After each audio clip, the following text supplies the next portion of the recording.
నిన్న ముఖ్యమంత్రి గారు జిల్లాకు వచ్చిపోయాడు.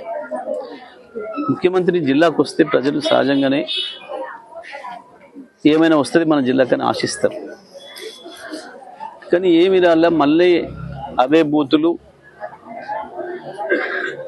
అదే స్థాయిలో ఆయన సంస్కారాన్ని బయట పెట్టుకుని పోయిండు. అతి నీచంగా ముఖ్యమంత్రి అంతకుముందు వాస్తవానికి ఆయనకు ఆ స్థాయి లేదు, ఆ సంస్కారం కూడా లేదు. కానీ ముఖ్యమంత్రి అయిన తర్వాతనన్నా నేర్చుకోవాల్సి ఉండే, కొంతనన్నా విఘ్నత ప్రదర్శించాల్సి ఉండే. కానీ 2 ఏళ్ల నుంచి రోజు రోజుకు పెరిగిపోతుంది తప్ప ఆ సంస్కారహీనత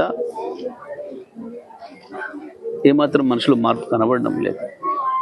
నిజంగా 5 రోజుల్లో నేను హార్వర్డ్ పోయించిన అన్నాడు.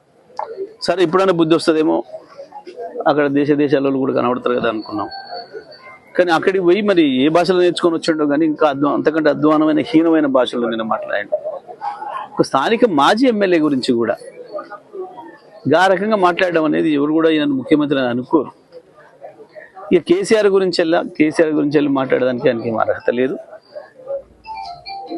లేని అంశాలను చర్చకు తెచ్చి ప్రజల అసలు సమస్యల్ని పక్కదారి పట్టించడానికి చేసే ప్రయత్నం ఇది. ఈ చిల్లర ప్రయత్నంలో భాగంగానే నేను అక్కడికి వచ్చిపోయాను. వాస్తవానికి ఒకవైపు ఎన్నికలు జరుగుతున్నప్పుడు ఆయన ఎన్నికల ప్రచారాలు కాకుండా శంకుస్థాపనలు పెట్టుకోవడమే ఒక అనైతికమైన విషయం, అది రాజ్యాంగ వ్యతిరేకమైన విషయం. అయినప్పటికీ కూడా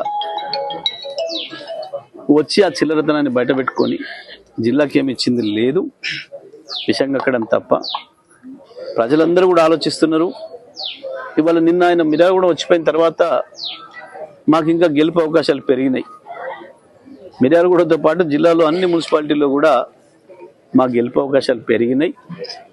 ముఖ్యమంత్రి ఇట్లనే ఇంకా 4 చోట్ల ఇట్లనే మాట్లాడొస్తే తప్పకుండా ప్రజలు చీకొట్టడం ఖాయం. రాష్ట్ర మంత్రులు కూడా బీఆర్ఎస్ పార్టీకి పట్టం కట్టడం ఖాయం.